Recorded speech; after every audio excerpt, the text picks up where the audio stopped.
الحمد لله وكفى وسلام على عباده الذين اصطفى لا سيما على سيد الرسل وخاتم الأنبياء وعلى آله وصحبه ومن بهديه مهتدى. أما بعد فأعوذ بالله من الشيطان الرجيم. بسم الله الرحمن الرحيم.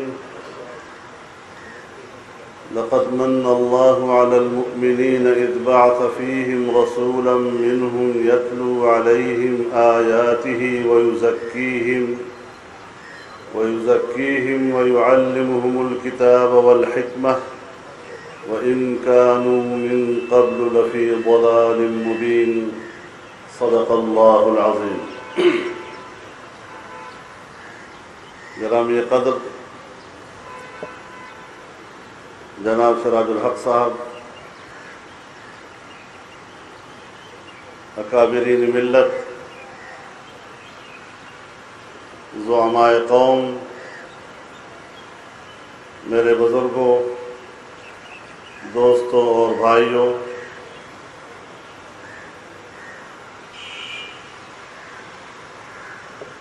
آپ نے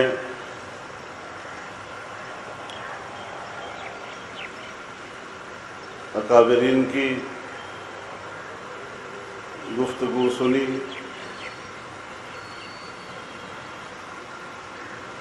اور جس ضرورت کے تحت یہ اجتماع منعقد کیا گیا ہے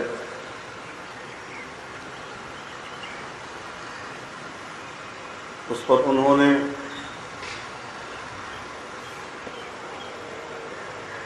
اپنے ارشادات سے ہم سب کو نوازا ہے.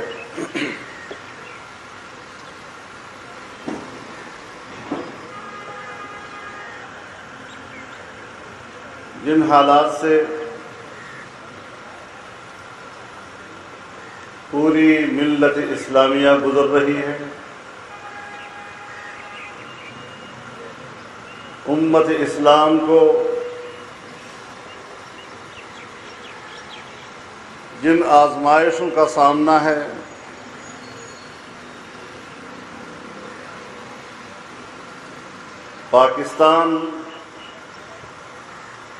پاکستان کے 20 کروڑ سے زیادہ مسلمان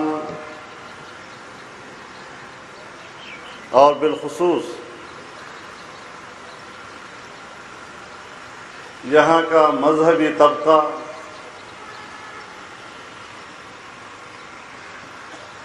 دینی حلقوں سے تعلق رکھنے والے لوگ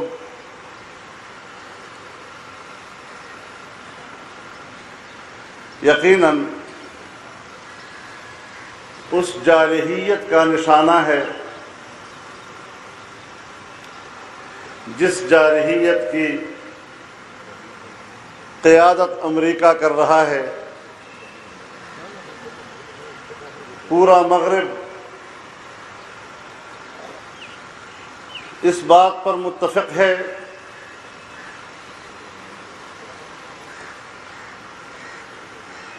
کہ اسلام کو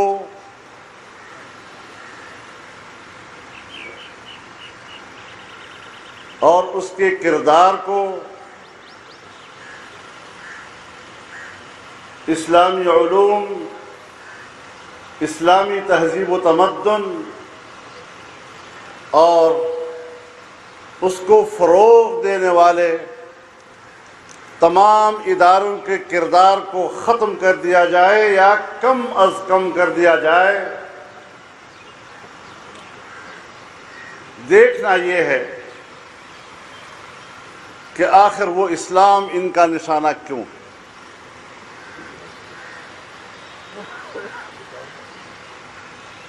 کیا مسلمان اتنی بڑی طاقت ہیں کہ یورپ اور امریکہ کی مادی قوت کے مقابلے میں اسے اپنی طاقت کا اندازہ نہیں ہے،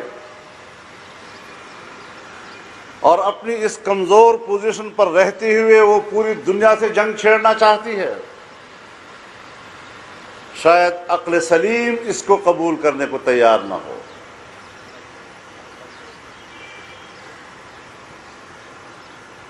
واضح بات ہے کہ ان کی طرف سے جارحیت ہوئی ہے۔ مسلمان نہ جنگ لڑنا چاہتا ہے، نہ جنگ مسلمان کی ضرورت ہے، نہ مسلمانوں کی مادی قوت اس کو اجازت دیتی ہے کہ وہ عالمی قوتوں کے ساتھ جنگ لڑے، مسلح ہو کر جنگ لڑے۔ نہ ہماری اقتصادی طاقت ہمیں اس بات کی اجازت دیتی ہے، نہ ہمارا امت مسلمہ کا بکھرا ہوا شیرازہ ہمیں اس بات کی اجازت دیتا ہے کہ ہم اتنے بڑے چیلنج اس کو ہم دعوت دے سکیں۔ سیدھی بات یہ ہے کہ مسلمان پر حملہ کیا گیا ہے، مسلمان پر جنگ مسلط کی گئی ہے، مسلمان اس وقت جنگ زدہ ہے، اور اس کی بنیادی وجہ یہ ہے کہ اگر سوویت یونین کی اور مغرب کی لڑائی تھی تو بھی اقتصادی لڑائی تھی۔ مغرب کا سرمایہ دارانہ نظام بمقابلہ سوویت یونین کے اشتراکی نظام کے تھا، اور اشتراکی نظام کی توسیع پسندی کے مقابلے میں یورپ کا اتحاد ناٹو وجود میں آیا تاکہ ایک دفاعی قوت بھی مغرب کی موجود رہے۔ جب سوویت یونین نہیں رہتا تو پھر ناٹو تنظیم کی ضرورت نہیں رہتی، لیکن 2002 کے پراگ کے اجلاس میں جہاں ایجنڈا یہ تھا کہ ناٹو کو تحلیل کر دیا جائے، لیکن انہوں نے اس کو برقرار رکھنے کا فیصلہ کیا، یہ کہہ کر کہ ابھی اسلام اور مسلمان ہمارے لیے چیلنج ہے۔ وجہ بنیادی طور پر واضح ہے کہ اسلام وہ واحد مذہب ہے، وہ واحد دین ہے جو اپنا مستقل ایک اقتصادی نظام رکھتا ہے، اپنا مستقل ایک معاشی نظام رکھتا ہے، اور مغرب کے سرمایہ دارانہ نظام کے مقابلے میں اگر اسلام واحد دعوے دار ہے اس کا کہ اس کا اپنا ایک مستقل معاشی نظام ہے، تو وہ آپ کے اس معاشی نظام کو قبول کرنے کے لیے تیار نہیں، اور نظام ہائے معیشت کو ترویج دینے کے لیے پھر اسلام کی حاکمیت کا تصور ہے، اس کی حکومت کا تصور ہے کہ حکومت کے بغیر یہ نظام نافذ نہیں ہو سکتا، تو وہ اسلام کی قوت حاکمہ کو تباہ کرنا چاہتا ہے تاکہ مسلمان اپنے اسلامی نظریے کے ساتھ حکومت نہ کر سکیں، اور جب اسلام اپنے نظریے کے ساتھ حکومت کرنے کا اہل نہیں ہوگا تو پھر اسے پہلے مسلمانوں کو تقسیم کرنا ہوگا۔ لہذا امت اسلام کو تقسیم کیا گیا۔ امریکی تھنک ٹینک نے اس پہ کام کیے ہیں، یورپ کے تھنک ٹینک نے اس پہ کام کیے ہیں، ان کے لوگ کام کرتے ہیں، ہم کام نہیں کرتے، ہم صرف جذباتی تقریریں کرتے ہیں۔ ایک جلسہ کیا بلایا کہ اس جلسے میں ہم پوری دنیا کو فتح کرنے کا اعلان کر دیتے ہیں۔ ہماری تدبیر نہیں ہے، ہماری حکمت عملی نہیں ہے، ہم نے کبھی مجموعی طور پر سوچنے کا نظام قائم نہیں کیا ہے۔ ان کے لوگ کام کرتے ہیں، انہوں نے امت اسلام کو تقسیم کر دیا۔ ایک کا تعارف کرایا کہ یہ بنیاد پرست ہیں، یہ انتہا پسند ہیں، اور ایک کا تعارف کرایا کہ یہ ماڈرنسٹ ہیں، اعتدال پسند ہیں، روشن خیال ہیں، سیکولر ہیں۔ وہ بھی کلمہ گو ہوتے ہیں، خود کو بطور مسلمان متعارف کراتے ہیں، لیکن اسلام کی نظام حکومت، اسلام کی شناخت اور اس کے اقتصادی نظام کے دعوے دار نہیں بنتے۔ آج پورے عالمی قوتوں کی پاکستان میں ان سیاسی قوتوں کو پشپنائی حاصل ہے، مذہبی اور دینی قوتوں کو تنہا کیا جا رہا ہے، اور پورے ملک کے نظام پر ان کو چھایا جا رہا ہے، باقاعدہ منصوبہ بندی ہو رہی ہے، عالمی پشپنائی ان کو حاصل ہے۔ ایسی صورتحال میں ہمارے پاس مواقع تھے. پاکستان کی مجموعی سیاست، سیاسی ماحول یہ ہمارے قبضے میں تھا. ہم نے یہاں پر امریکہ مرد آباد کا نعرہ لگایا تو پورے بر صغیر کا نعرہ بن گیا. پورے تیسری دنیا میں اینٹی امریکنزم کا ایک نظریہ وجود میں آیا اور وہ عوامی سطح پر آج بھی موجود ہے، لیکن مقتدر قوتوں کی ترجیحات بدل گئی ہیں. ہمیں اس حوالے سے سوچنا چاہیے. دہشت گردی ہے، ہمیں اپنی پالیسیوں پر نظر رکھنا چاہیے. دہشت گردی کا وبال کس طرح میرے گھر میں آیا، دہشت گردی کی عفریت نے کس طرح منہ پھاڑ کر مجھے اپنے شکنجوں میں لیا، اپنے جبڑوں میں لیا. مذہبی جماعتیں کیا کریں، کدھر جائیں آپ؟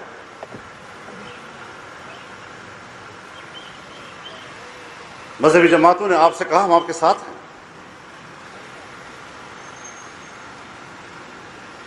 ہم اس ملک کے آئین کے ساتھ ہیں، ہم اس ملک کے جمہوری نظام کے ساتھ ہیں، ہم اس ملک کے پارلیمنٹ کے ساتھ ہیں. اور 100 میں اگر 2 یا 3 لوگوں نے بندوق اٹھائی، یہ مذہبی جماعتوں کا ایک مضبوط اور واضح اور غیر مبہم موقف ہے، چاہے وہ مدارس کی صورت میں ہو، چاہے وہ تنظیموں کی صورت میں ہو، کہ آج وہ 2 یا 3% بندوق بردار تنہا ہو گئے ہیں.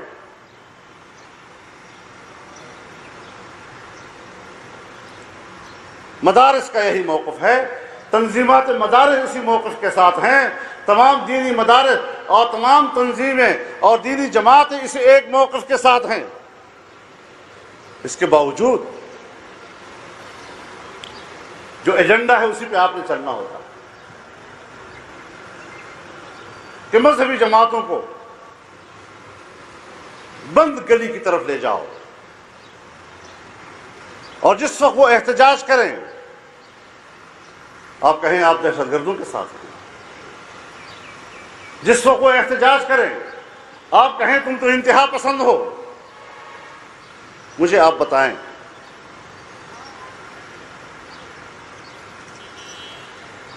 سال 1.5 سال پہلے پشاور میں آرمی پبلک اسکول کا واقعہ ہوا. پرائم منسٹر نے اسلام آباد میں آل پارٹیز کانفرنس بلائی، جس میں سیاسی، قوم پرست، مذہبی، ہر قسم کی جماعتوں کو بلایا گیا، اور اس کے اندر ہماری فوج کی قیادت بھی موجود تھی. اس پورے اجلاس میں دہشت گردی کے خلاف موقف پہ اتفاق کرایا تھا. ہم سب ایک پیج پہ تھے، لیکن جب قانون کا مسودہ بنایا گیا تو اس میں کہا گیا کہ باغی وہ ہوگا، دہشت گرد وہ ہوگا، وہ فرد ہو یا گروہ جو ریاست کے خلاف اسلحہ اٹھائے اور جو مذہب اور فرقے کا نام لے. آپ بتائیں کہ اس قانون سازی کے ساتھ جس میں آپ ایک امتیاز برت رہے ہیں اور آپ مذہب اور فرقے کو نام شامل کر کے یہ تاثر دے رہے ہیں کہ یہ لوگ دہشت گردی کے بنیاد بنتے ہیں یا یہ لوگ ملک کے خلاف بغاوت کرتے ہیں، اس طرح کا متنازع قانون لانا، امتیازی قانون لانا، دہشت گردی کے عنوان کو آپ نے متنازع کیا یا ہم نے متنازع کیا؟ کس نے اس کو متنازع بنایا؟ کیوں آپ نے متنازع بنایا؟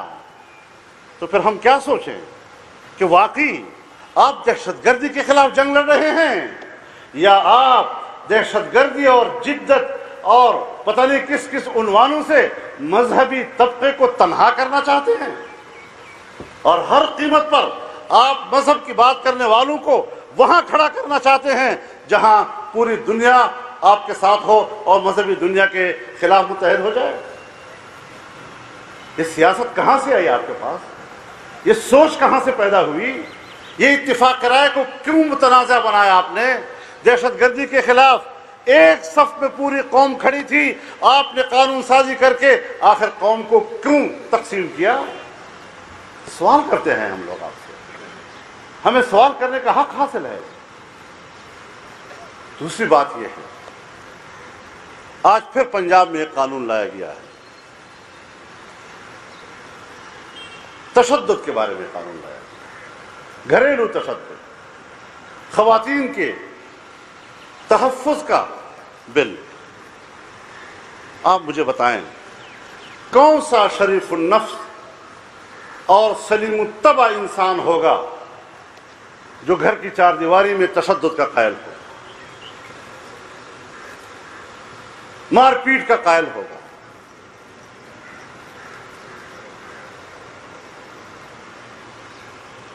اگر تم ماں کی اولاد ہو، ہم بھی ماں کی اولاد ہیں۔ اگر تم بیویوں کے خاوند ہو، ہم بھی بیویوں کے خاوند ہیں۔ اگر تم بہنوں کے بھائی ہو، ہم بھی بہنوں کے بھائی ہیں۔ اگر تم بیٹیوں کے باپ ہو، ہم بھی بیٹیوں کے باپ ہیں۔ یہ کہاں سے امتیاز آ گیا کہ تم تشدد کے خلاف ہو اور ہم تشدد کے حق میں؟ ہم سب سے پہلے علمبردار ہیں۔ متحدہ مجلس عمل کی حکومت نے صوبہ خیبر پختونخوا کی اسمبلی سے حسبہ قانون پاس کیا تو ہمارے قبائلی معاشرت میں عورتوں کے خلاف جاہلانہ رسوم کے خاتمے کے لیے تھا، جس کو آپ لوگوں نے قبول نہیں کیا، تاکہ عورتوں کے اور خاندان کے اور معاشرت سے جاہلانہ رسوم کو نکالنا، ظالمانہ رویوں کا خاتمے کا کریڈٹ کہیں مذہبی لوگوں کو نہ مل جائے۔ تم نے سپوتاش کیا اس کو، وفاق اس میں فریق بنا اور سپریم کورٹ نے اس کو اڑا کر رکھ دیا۔ کیا عزائم تھے تمہارے؟ واقعی وہ آئین کے خلاف تھا، واقعی وہ انسانی حقوق کے خلاف تھا، اور ہم تو اس قانون کے مسودے کو 1 سال تک پورے ملک میں پھراتے رہے۔ ہر صوبے میں ہم نے اس پر کنونشنز کیے، سیمینارز کیے، ہم نے اس پر سیکولر لوگوں کو اور این جی اوز کو بلایا، ہم نے ان سے کہا بتاؤ کوئی قانون، کوئی شق، کوئی دفعہ انسانی حقوق کے منافی آپ کو نظر آتا ہو، آئین کے منافی نظر آتا ہو۔ اتنی تشہیر تو پاکستان کی تاریخ میں کسی قانون کی نہیں ہوئی، لیکن پاس ہونے کے بعد تم نے اس کا کیا حشر کیا؟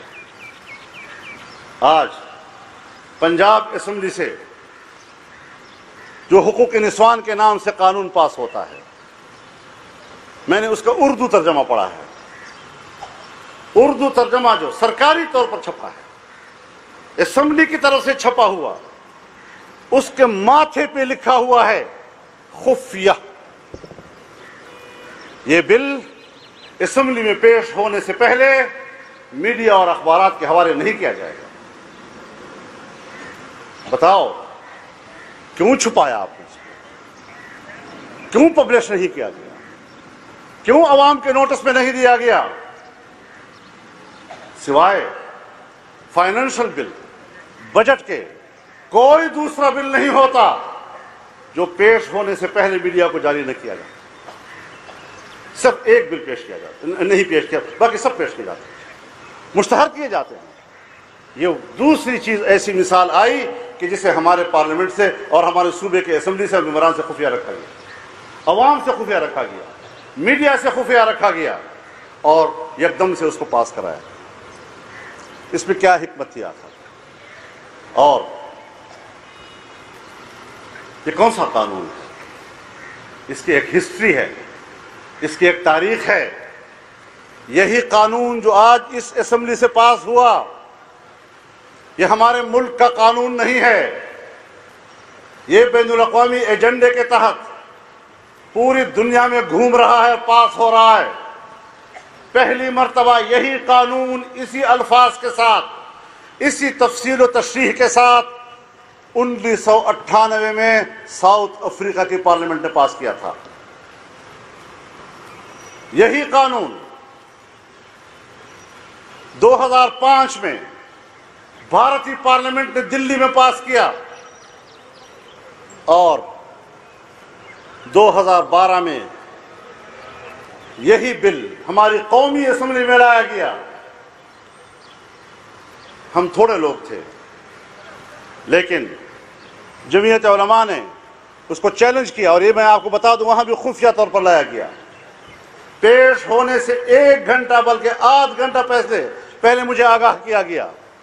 ہم نے کہا اتنے بڑے اہم اور حساس قانون کو 1 گھنٹہ پہلے آپ ہمارے نوٹس میں لا رہے ہیں, ہم اس وقت اس پہ ہاں نہیں کر سکتے. چنانچہ ہنگامہ ہوا, پیش کیا گیا, شدید ہنگامہ آرائی ہم نے کی, کسی قیمت پر ہم نے پاس نہیں ہونے دیا. تو جمعیت علماء تو اپنی تھوڑی سی قوت پر اتنا کر سکتی ہے کہ پارلیمنٹ کے اندر یہ قانون آیا اور پھر دوبارہ پیش نہیں ہو سکا, اس کو ہم نے اکھاڑ کے رکھ دیا. آج پھر, اور اس وقت این جی اوز نے جو ہنگامہ برپا کیا ہمارے خلاف وہ ایک الگ داستان ہے اس کی. آج پنجاب میں اس لیے لایا گیا کہ یہاں اسمبلی میں جمعیت علماء موجود نہیں تھی, اس لیے لایا گیا کہ یہاں سناٹا تھا.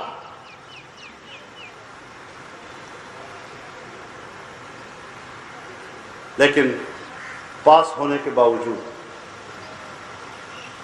ہم نے اس پر آواز بلند کی. میں نے فوری طور پر تمام مذہبی جماعتوں کو جو ہمارے پرانے MMA کے دوست تھے ان کو بلایا, وہاں سے اس سلسلہ شروع کرایا. سب نے اتفاق کیا کہ ہاں اس کو روکنا ہے. پاس بھی ہو چکا ہے, گورنر نے دستخط بھی کر دیے ہیں, لیکن اس کا نوٹیفیکیشن رک گیا ہے. آپ لوگوں کے اس یکجہتی کے نتیجے میں اب وہ رک گیا ہے. سوال ہم یہی کرنا چاہتے ہیں کہ تشدد پر آپ کے ساتھ کس کا جھگڑا ہے؟ کون ہوگا جو کہے گا کہ تشدد جائز ہے؟ ہمیں پتہ ہے, ہم قبائلی لوگ ہیں, ہم صحرائی لوگ ہیں, ہمیں دور دراز کے علاقوں کے حالات معلوم ہیں. ممکن ہے شہروں کے اندر ایسی صورتحال نہ ہو جو ہمارے قبائلی اور صحرائی ماحول میں ہوتا ہے. یقیناً جاہلانہ رسوم موجود ہیں, یقیناً ظالمانہ رویے موجود ہیں, اور ان کی اصلاح کے لیے قانون سازی کی ضرورت ہے.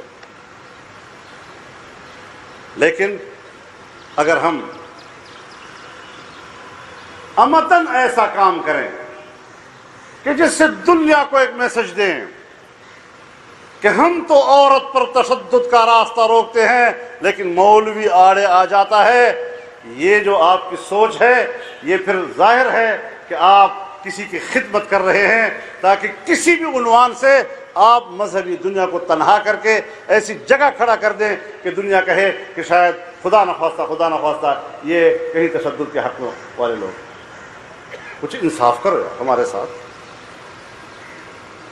ہم اس ملک کے لوگ ہیں, ہم اس معاشرے کے لوگ ہیں, ہم اس پارلیمنٹ کے لوگ ہیں, ہم اس جمہوری ماحول میں رہنا چاہتے ہیں, ہم اس معاشرے کی مشکلات کو سمجھتے ہیں اور معاشرے کی مشکلات کو سمجھ کر آئے قانون بناتے ہیں, ہمارے مشورے سے بنا دیتے ہیں.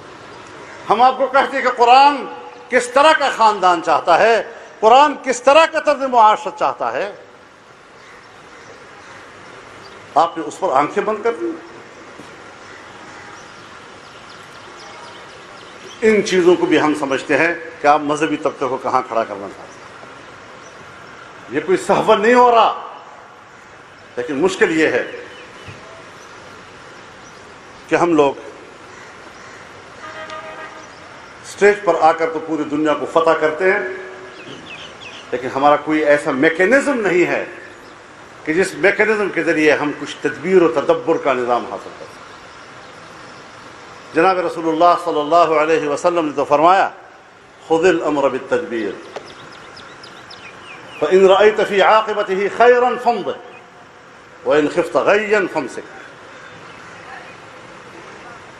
اپنے معاملات تدبیر کے ذریعے انجام تک پہنچاؤ.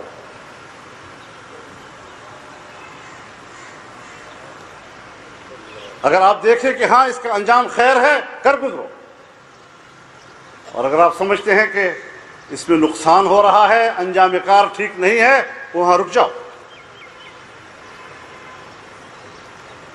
کیا ہمارے اندر وہ شعوریت ہے؟ کیا ہمارے اندر وہ ربط ہے؟ کیا ہم ایک دوسرے کی ٹانگیں نہیں کاٹ رہے؟ کیا ہم تحسبهم جميعا وقلوبهم شتى کے مصداق نہیں ہے؟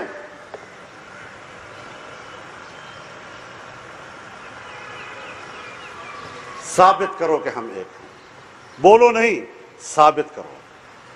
ہمارے فیصلے بولنے چاہیے، ہمارا کیریکٹر بولنا چاہیے، ہمارے رویے بولنے چاہیے، زبانوں کو بولنے کی ضرورت ہی پیش نہیں آئے گی۔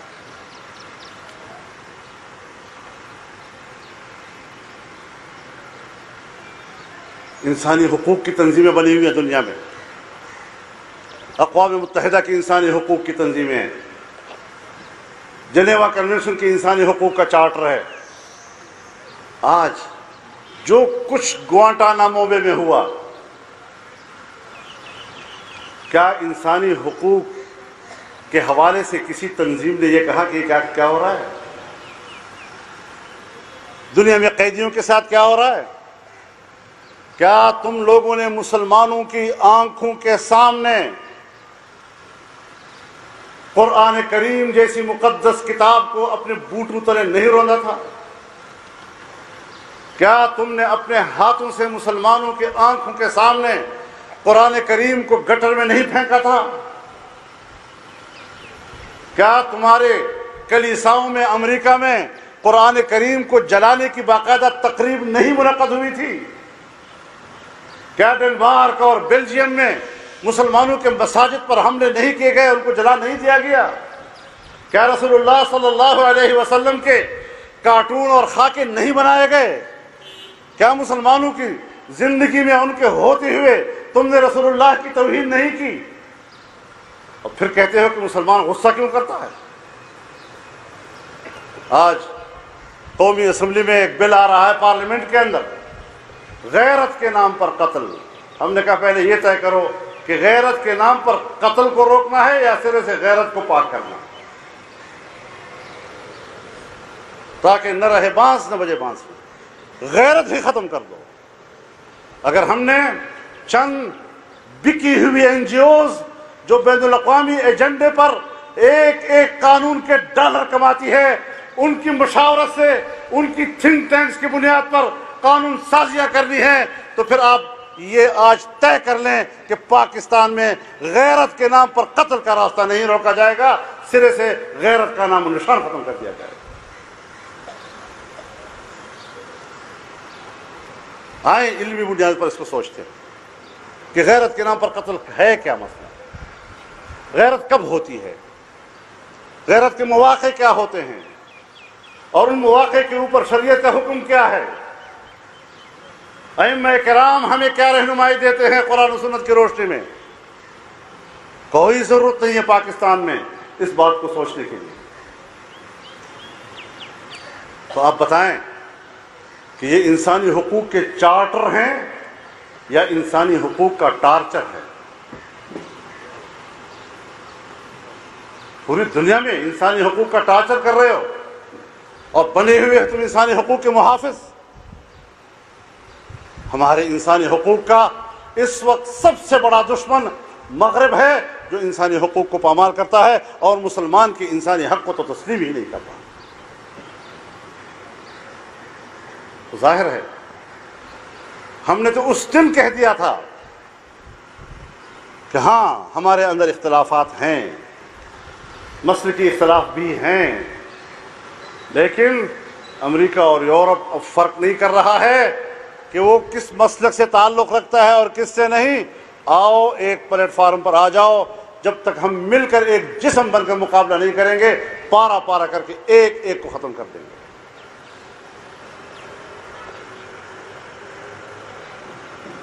اب میں کس کے ہاتھ پہ اپنا لہو تلاش کروں، کس کو الزام دوں؟ تو خود کو ہی الزام دوں گا، کیونکہ باقی کو الزام دے کر تو پھر ناراضگی مول لیں گے۔ ساری وہ چیزیں ہیں کہ جس کو ہم نے سوچا. میں سمجھتا ہوں کہ آپ کی اس اجتماع کی کامیابی ہے کہ ان حالات میں وہ قانون جو پنجاب اسمبلی نے پاس کیا تھا اس کا نوٹیفیکیشن رک کیا. اس کے باوجود کہیں نہ کہیں پر اس پر عمل درآمد غیر ضروری طور پر شروع ہوا اور خاندان تباہ کر دیا.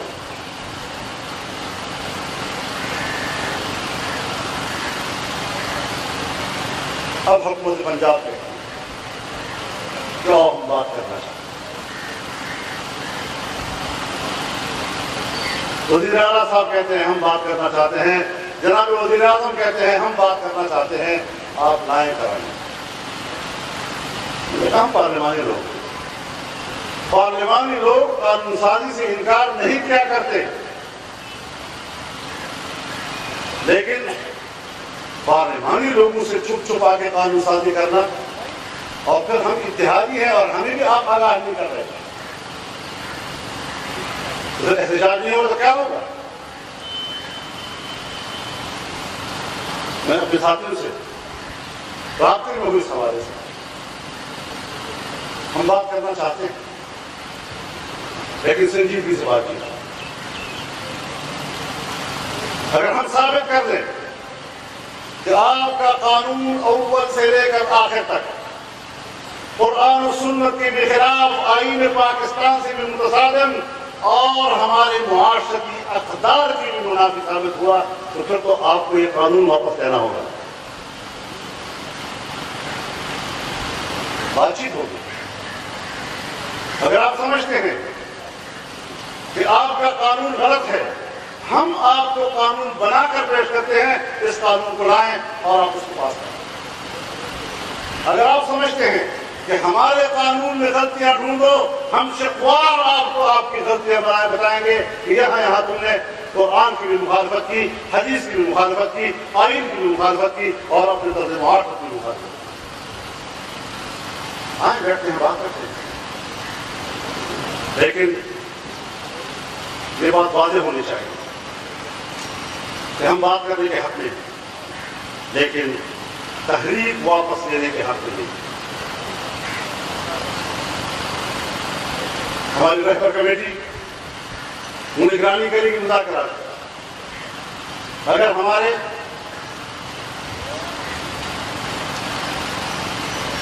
مطالبات منظور ہوئے, اگر ہماری ترجیحات قبول کر لی گئی, ہمیں تسلی ہوئی کہ یہ قرآن و سنت کے مطابق ہے, یہ آئین کے مطابق ہے, یہ ہمارے معاشرتی اقدار کی ضرورت پوری کر رہا ہے, تو پھر ہم قبول کر دیں گے, نہیں تو پھر ہم اپنی تحریک جاری رکھیں. اس بات پر انشاءاللہ ہم سب کا اجماع ہے, اور اسی رخ پہ ہم نے اس معاملے کو لے جانا ہے کہ ہماری یہ یکجہتی برقرار رہے, اور انشاءاللہ یہ یکجہتی اگر برقرار رہے گی تو انشاءاللہ آنے والے حالات میں آپ اس کا عوامی سطح پر نتیجہ بھی دیکھیں گے. آپ نے پہلے بھی اس وحدت کا نتیجہ دیکھا تھا, آپ انشاءاللہ بعد میں بھی اپنی اس وحدت کا نتیجہ دیکھیں گے کہ پبلک اور عوام آپ کو کس طرح خوش آمدید دیتے ہیں. اللہ تعالیٰ ہمیں توفیق عطا فرمائے, اللہ تعالیٰ ہمیں اس عظیم مقصد میں کامیاب فرمائے, اور ہمیں رب العزت اس کی توفیق دے کہ ہم پورے ملک کے اندر نظام مصطفیٰ نافذ کرنے کے قابل ہو جائیں. نظام مصطفیٰ کو نافذ کرنے کے لیے پہلے طاقت بننا پڑتا ہے, اور طاقت بننے کے لیے محنت کرنی پڑتی ہے. یک دم سے طاقت نہیں ہوا کرتا. طاقت بنو, اتنی طاقت بنو کہ جتنی طاقت اس ملک پر آج ایک الہادی نظام کی مسلط کی ہوئی ہے اور ایک بے دینی ملک کے اندر قابض ہو چکی ہے, جتنا ان کے پاس طاقت ہے کہ وہ اس نظام کو قائم رکھے ہوئے ہیں, جب تک ان کے برابر کی طاقت میں نہیں آؤ گے آپ ملک میں انقلاب نہیں لا سکتے. طاقت کو طاقت بنانا ہوگا, قوت کو قوت بنانا ہوگا, قوت کے لیے محنت کرنی ہوگی. وَأَعِدُّوا لَهُم مَّا اسْتَطَعْتُم مِّن قُوَّةٍ وَمِن رِّبَاطِ الْخَيْلِ تُرْهِبُونَ بِهِ عَدُوَّ اللَّهِ وَعَدُوَّكُمْ. آپ آئیں, طاقت تو بنے جس کی قرآن آپ کو اجازت دے رہا ہے. ہم سیاسی میدان میں ہیں، ہم سیاسی طاقت بنے، ہم پارلیمانی میدان میں ہیں، ہم پارلیمانی طاقت بنے. اس کو آگے بڑھا دیں، اسی کو آگے بڑھا دیں. آج اگر جمعیت علماء موجود ہے، ہم تمام ساتھیوں کا احترام کرتے ہیں. ہم چاہتے ہیں کہ وہ ہم ایک صف ہو کر چلیں. لیکن الحمدللہ پارلیمنٹ میں ایک بڑی قوت، صوبہ خیبر پختونخوا کے اپوزیشن کی سب سے بڑی جماعت، بلوچستان کے اپوزیشن کی سب سے بڑی جماعت، بلوچستان کے بلدیاتی الیکشن کی نمبر اول کامیاب جماعت ہے، خیبر پختونخوا کی نمبر 2 کامیاب جماعت ہے. اور سندھ میں اس وقت جمعیت علماء کے 500 کے قریب بلدیاتی نمائندے کامیاب ہو چکے ہیں. 500 کے قریب. آئیں ذرا پنجاب میں اس ماحول کو بنائیں. ایک جمعیت علماء کیوں کرے، سب مل کر اس کو طاقت بنائیں. ہم آپ کی طاقت، آپ ہماری طاقت بنے تو صحیح. لیکن اگر میں طاقت بنتا ہوں اور آپ میری طاقت کو تحریر کرنے کی کوشش کریں، اور آپ طاقت بننا چاہے اور میں آپ کا راستہ روکنے کی کوشش کروں، تو پھر یہ خواب کبھی بھی شرمندہ تعبیر نہیں. اب حقائق کو تسلیم کریں اور ہم ایک داخلی نظام قائم کریں کہ ہمارے اپنی جماعتوں کا اپنا سپورٹ اپنی جگہ پر ایک ضابطے کا ایک نظام ہو، تاکہ اس میں ہم مشترکات پر ہمیشہ غور کرتے رہیں اور ہمیشہ ہم اپنی مشترکات پر ایک مشترکہ موقف دیتے رہیں. جتنا ہمارے بس میں ہے اتنا تو کریں، جتنے ہماری استعداد ہے اتنا تو کریں. اور یہی چیز آپ کو آگے بڑھائے گی، یہی چیز آپ کو ایک بڑی طاقت بنائے گی. لیکن کم از کم میں یہ بتا دینا چاہتا ہوں کہ پاکستان اب اس کا متحمل نہیں ہے کہ یہاں فرقہ وارانہ کشی. کسی طرح بھی پاکستان، اختلافات ہو سکتے ہیں، ہم اختلاف کو شاید ختم نہ کر سکیں، لیکن اختلاف کے پیچھے رویوں کو تو تبدیل کر سکتے ہیں، رویوں میں تو نرمی لا سکتے ہیں، رویوں کے اندر تو ہم شائستگی برپا کر سکتے ہیں. آئیے ہم بہتر رویوں کے ساتھ ایک دوسرے کو برداشت کر کے آگے بڑھے اور کسی قسم کا ہمارا باہمی داخلی کوئی جارحانہ اسلام کے کسی کے خلاف نہیں ہونا چاہیے. یہ گزارشات ہوئے اور انشاءاللہ اسی بنیاد پر ہم اپنا فرض پورا کریں گے، ہم آگے بڑھیں گے، اپنے تمام دوستوں کو لے کر چلیں گے. مجھے پارلیمنٹ میں واسطے پڑھتے ہیں اور میں نے ایک موقع پر بڑی صراحت کے ساتھ پوری پارلیمنٹ کو مخاطب ہوتے ہوئے کہا کہ ممکن ہے آپ میری طرف انگلی بڑھائیں کہ اس کا تعلق فلاں مسلک کے ساتھ ہے، لیکن خبردار اگر آپ میں سے کوئی میری طرف کسی مسلک مشرق کے حوالے سے انگلی اٹھائے، یاد رکھو کہ فضل الرحمان پارلیمنٹ میں کھڑا ہوگا تو وہ اسلام اور ملت اسلام کا نمائندہ ہوگا، کسی مسلک کا نمائندہ نہیں ہوگا. اللہ اکبر. تو اس حوالے سے ہم اپنی خدمات پیش کر رہے ہیں، تمام جماعتوں کے سامنے پیش کر رہے ہیں، تمام جماعتوں کو دعوت دے رہے ہیں. آئیے ہم اپنی قوت آپ کی جھولی میں ڈالنے کے لیے تیار ہیں. ہماری قوت آپ، اس قوت کو لے کر ہم آگے بڑھیں گے. اس قوت کو لے کر ہم انشاءاللہ العزیز یکجہتی کا اظہار کرتے ہیں. اللہ تعالی ہمارا مستقبل روشن فرمائے، اس پاکستان کا مستقبل روشن فرمائے. کسی ادارے سے ہماری لڑائی نہیں ہے. ہم ایک ملک، چاہے وہ ہماری اسٹیبلشمنٹ ہے، چاہے وہ ہماری بیوروکریسی ہے، چاہے وہ ہماری پارلیمنٹ ہے، چاہے وہ ہماری سیاسی جماعتیں ہیں، چاہے وہ ہماری مذہبی جماعتیں ہیں، ہم ملک میں وحدت اور یکجہتی چاہتے ہیں. ہم دہشت گردی کی افریج سے نکلنا چاہتے ہیں. ہم ہر شہری کو امن مہیا کرنا چاہتے ہیں. ہم کرپشن کی اس لعنت سے نکلنا چاہتے ہیں. ایک طاقت بن کر، ایک آواز بن کر انشاءاللہ العزیز ہم اس گول کو اچیو کرنا چاہتے ہیں. رب العزت ہماری مدد فرمائے. وآخر دعوانا الحمدللہ.